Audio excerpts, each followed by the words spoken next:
Hey, what's going on, everyone? You ought to know me by now. So, in this video, I thought I'd take the freedom to show you guys and explain how a metronome works and what the hell a metronome is, really. And all a metronome is a lot of times you be by yourself practicing and you need some sort of instrument to keep you in time. Now, time means playing beats in a certain at a certain tempo. Basically, instead of playing a chord like so, you don't really know how long to hold it. Now, playing with other musicians, it's very important that everybody is playing at the same time and that everything lines up, kind of like a puzzle piece.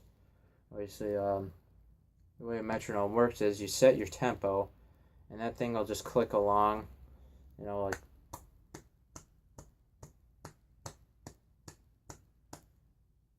so. Now, I got a metronome program right here. You can see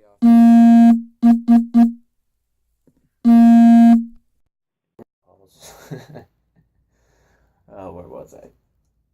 So I'm gonna go ahead and set this click track, which is another word for metronome when you're recording or whatever, and make sure I mute all the instruments right here on one of the songs that I wrote.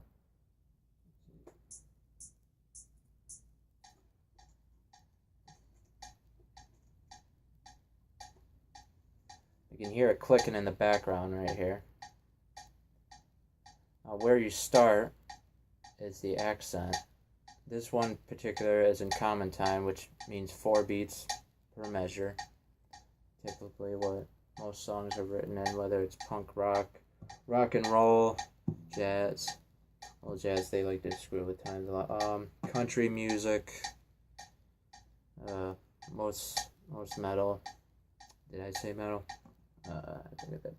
So we're gonna start off by just playing right with the click, just strumming along, doing some quarter notes on our. Let's do a G chord right here.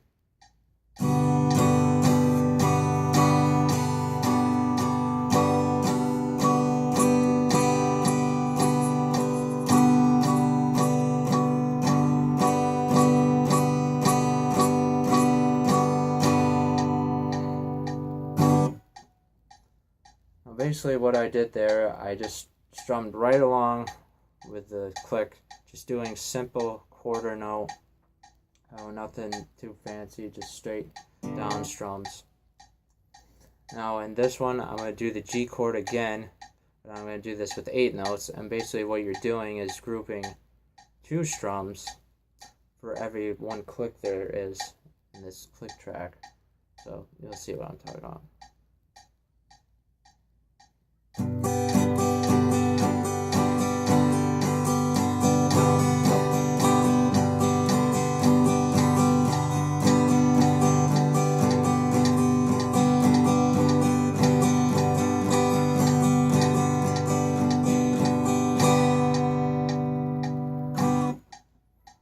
See, that time basically I divided the click in half, and therefore you go from four chords, or whatever, 4 strums with a chord in one measure to 8. Now, basically, all music, all you're doing is every time that you change your note there, you're just cutting it in half. Like 4 notes, are straight with a click. You divide it into 8 notes. That's going to be 2 per click. And then you could do 16th notes, which would be 4 per click, but I don't know, that's kind of... I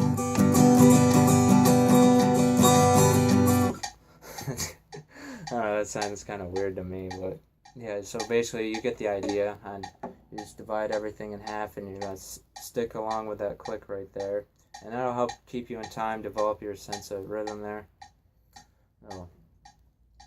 Basically another good thing besides chords to play along with the metronome is scales. It's mostly how I warm up. So let's go ahead and play like our G major scale right here, if you remember the pattern.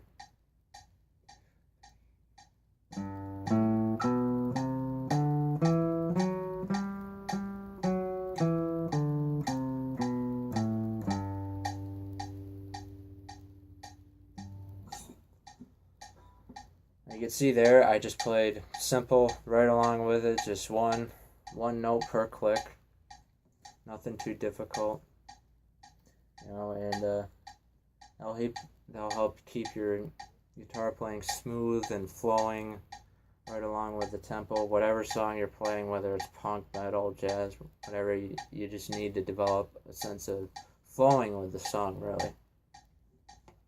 So let's try this with the an eighth note rhythm.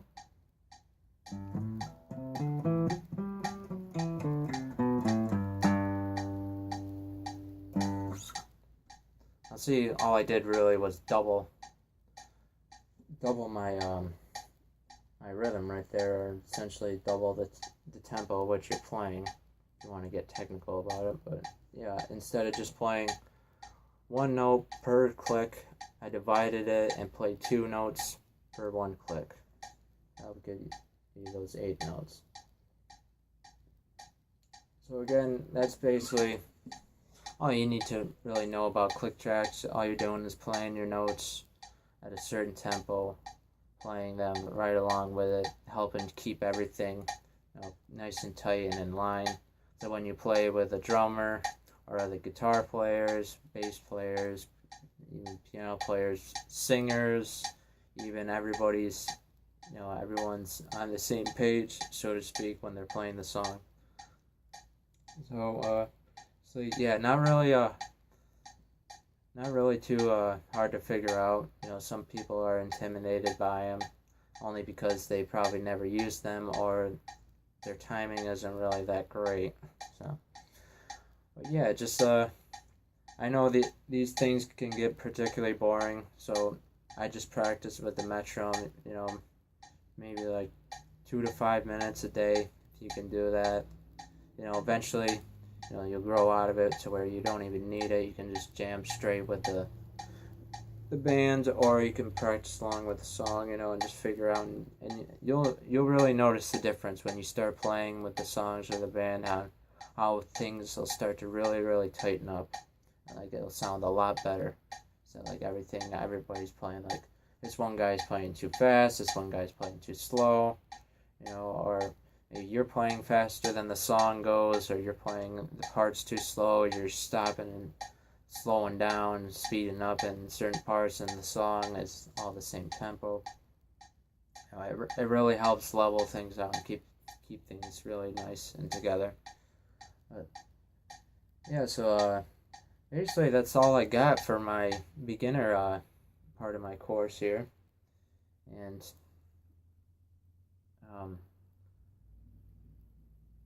this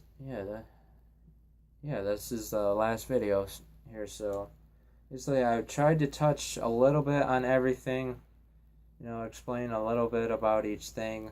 Now in the next course that I have, I'll go into depth more on playing along with the click track, playing certain parts of the songs, figuring out song arrangements, how to decipher your songs. I'll be covering sharp and flat notes here on the guitar neck. I'll be discussing more things, more types of scales, such as minor scales, the pentatonic scales here, maybe even some exotic scales. Actually, I might save that for the advanced part because that might be a little too much. But yeah, I'll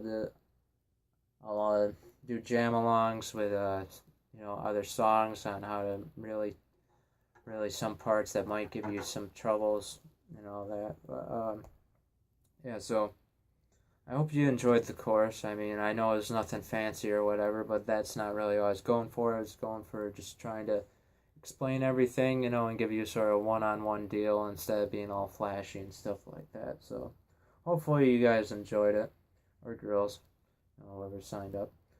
And yeah, that's basically it. I might be adding a couple more videos at some requests or anything like that, but yeah, that's basically all you really need to know to give you a good head start on knowing your instrument, knowing how to play some stuff, knowing your way around the guitar, knowing your chords. And well, I hope you guys had fun. I sure did. So I'll see you guys in the next course, hopefully. Bye.